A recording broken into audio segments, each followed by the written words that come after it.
সবাইকে একটু করতালি দেন, সবাই করতালি দেন তার জন্য সবাই দোয়া করবেন, তিনি যেন বিমুজ বাজার প্রত্যেক বছরই যেন। আসসালামু আলাইকুম। তো শেরপুর সদর শেরপুর গ্রাম বিমুজ বাজার।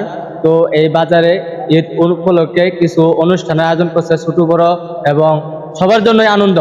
তো এই আনন্দতে সাবেক চেয়ারম্যান আমাদের বড় ভাই নুরুল আলম চেয়ারম্যান ভাই, তিনি কিছু কথা বলবেন। আমি এখানে কিন্তু ট্যুর দিছি, সবার কাছে কথা শুনছি, সবাই বলছে ভালো আনন্দ হবে। তো যারা বেচাকিনি করবে, কেনাকাটা করবে, তারা তাদেরকেও সুযোগ সুবিধা দিবে। যারা বেচাকিনি করবে তারাও যেন মানে ওই রকম ভাবেই মানে আনন্দ লাভ করতে পারে। তো এই বিষয় নিয়ে আপনি কিছু কথা বলেন। ধন্যবাদ।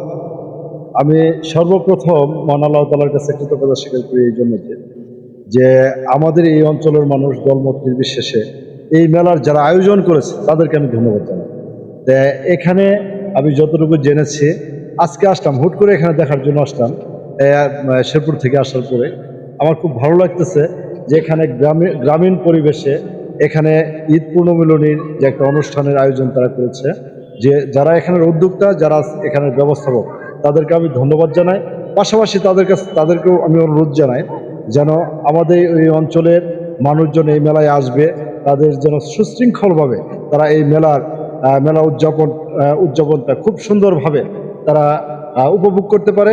সেই সাথে এখানে যতটুকু আমি শুনতে পারলাম, এখানে সাংস্কৃতিক অনুষ্ঠান হবে, বিভিন্ন ধরনের স্টল বসবে এখানে যারা স্টল থাকবে, এখানে আমাদের এই অঞ্চলের মানুষগুলোই এখানে এই মেলাতে আসবে এবং অন্যান্য এলাকা থেকে যারা আসবে তাদের নিরাপত্তা যেন এখানের যারা এখানের পরিচালক বৃন্দ আছে এবং যারা উদ্যোক্তা আছে তারা যেন এই উদ্যোক্তারা যেন তাদের নিরাপত্তাটা বিধান করে এখানে সুন্দর পরিবেশে এখানে মেলা উদযাপন করার জন্য আমাদের এই অঞ্চলের মানুষ এবং দূর দূরান্ত থেকে যারা আসবে তাদের জন্য সে বন্দোবস্ত থাকবে, এই আশাবাদী আমি ব্যক্ত করি। সর্বশেষে আমি সকলকে এই কামারিয়া ইউনিয়ন এবং শেরপুরবাসীর সকলকে ঈদের শুভেচ্ছা জানিয়ে আমি আমার কথা শেষ করছি। ধন্যবাদ সবাইকে। আসসালামু আলাইকুম। ধন্যবাদ। সবাইকে একটু করতালি দেন, সবাই করতালি দেন তার জন্য সবাই দোয়া করবেন, তিনি যেন বিমুজ বাজার প্রত্যেক বছরই যেন 2-3 বার না করুক, একবার করে যেন মানুষদের আনন্দ দিতে পারে। যেহেতু আমরা আনন্দের জন্যই সবসময় এগিয়ে থাকি, যেহেতু আমরা আনন্দের জন্য সবসময় এগিয়ে যাই, তো আমিও চেষ্টা করব, বড় ভাই সবসময় আমাদের আনন্দ দিয়ে থাকে, তো আবারও দেওয়ার জন্য আমাদের পাশে আছে। আমরা সবাই আপনার পিছনে আছি।